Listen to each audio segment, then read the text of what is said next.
பிகில்னு படம் பண்ணி சிங்க பெண்ணு பாட்டு பாடினா மட்டும் பார்த்தாது சார். நிஜ வாழ்க்கையிலயும் அப்படிப்பட்ட சிங்க பெண்களுக்கு ஆதரவா போய் களத்துல நிக்கணும். அப்படி என்னைக்கு நீங்க நின்னு இருக்கீங்க?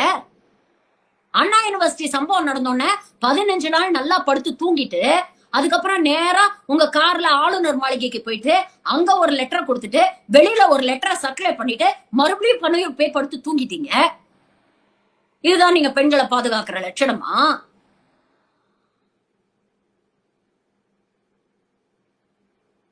ஒண்ணு அரசியல் பேசுனா அரசியல் பேசுங்க, இல்ல பெண்களுக்கான மோட்டிவேஷன் பேச போறீங்கன்னா பெண்களுக்கான மோட்டிவேஷன் பேசுங்க.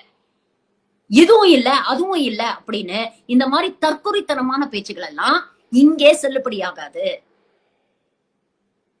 மக்கள் இதை கிளியரா ஐடென்டிஃபை பண்ணிடுவாங்க. இந்த காணொளி மூலமா உங்களுக்கு நான் சவாலே விடுறேன் சார். பெண்களோட பாதுகாப்பை உறுதிப்படுத்தணும், பெண்களை அதிகாரம் மையப்படுத்தணும் அப்படின்னு உண்மையிலே நீங்க நினைச்சீங்கன்னா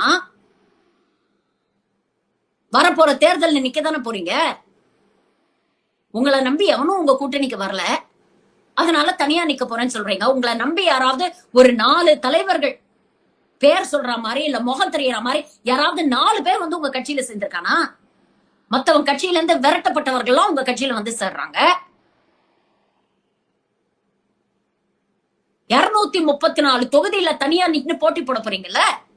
இன்னைக்கு சவால் வைக்கிறேன் சார்.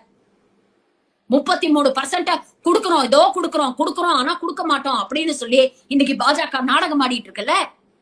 உண்மையிலேயே நீங்க பெண்களை மதிக்கக்கூடியவராக இருந்தால் அவங்களை அதிகாரப்படுத்தணும்னு நினைச்சீங்கன்னா, அவங்களுடைய பாதுகாப்பை உறுதி செய்யணும்னு நினைச்சீங்கன்னா, வரக்கூடிய தேர்தல்ல 234ல 50% பெண் கேண்டிடேட்ஸ் நிக்க வைங்களேன் பார்க்கலாம். உங்க கட்சி நிர்வாகிகள்ல 50% பெண்களுக்கு ரெப்ரசன்டேஷன் கொடுங்களேன் பார்க்கலாம். சும்மா வாய்க்கிழிய பேசினா பத்தாது, செயல்ல அதை காட்டணும். தொடர்ந்து நீங்க பேசி பேசி நீங்க அரசியல்ல எவ்வளவு பெரிய தற்குறி அப்படிங்கறத தான் நிரூபிச்சுக்கிட்டு இருக்கீங்க.